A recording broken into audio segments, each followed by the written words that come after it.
റെക്കോർഡുകൾ ഭേദിച്ച് കിഷ്കിന്ധാ കാണ്ഡം.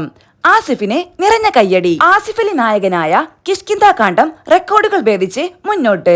ദിൻജിത്ത് അയ്യത്താൻ സംവിധാനം ചെയ്ത ചിത്രത്തിന് ടിക്കറ്റ് പോലും കിട്ടാത്ത അവസ്ഥയാണ്. പ്രമുഖ ഓൺലൈൻ ടിക്കറ്റ് ബുക്കിംഗ് പ്ലാറ്റ്ഫോമായ ബുക്ക് മൈ ഷോയിൽ കഴിഞ്ഞ 24 മണിക്കൂറിൽ ഏറ്റവും അധികം ടിക്കറ്റുകൾ വിറ്റ ചിത്രമാണ് കിഷ്കിന്ധാ കാണ്ഡം. 90,000-ലധികം ടിക്കറ്റുകളാണ് അവസാന 24 മണിക്കൂറിനിടെ വിറ്റുപോയത്.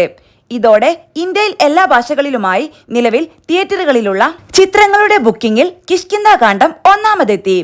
ആളുകൾ തമ്മിൽ പറഞ്ഞതാണ് ചിത്രത്തിന് കൂടുതലും പ്രൊമോഷൻ കിട്ടുന്നത് എന്നതാണ് ശ്രദ്ധേയം. റിലീസായി 2ാം വാരത്തിലും നിറഞ്ഞ സദസ്സുകളിലാണ് ചിത്രം ഓടിക്കൊണ്ടിരിക്കുന്നത്. പ്രമേയം കൊണ്ടും ആഖ്യാനം കൊണ്ടും വ്യത്യസ്തമായ ചിത്രമാണിത്.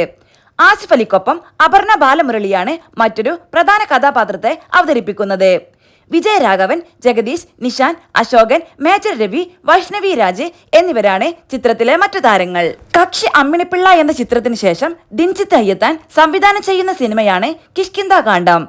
ബാവുൽ രമേശിന്റേതാണ് സിനിമയുടെ തിരക്കഥ. ഛായാഗ്രഹണവും ബാവുൽ രമേശിന്റേതാണ്. ഗുഡ്വിൽ എന്റർടൈൻമെന്റ്സിന്റെ ബാനറിൽ ബോബി ജോർജാണ് ചിത്രം നിർമ്മിച്ചിരിക്കുന്നത്.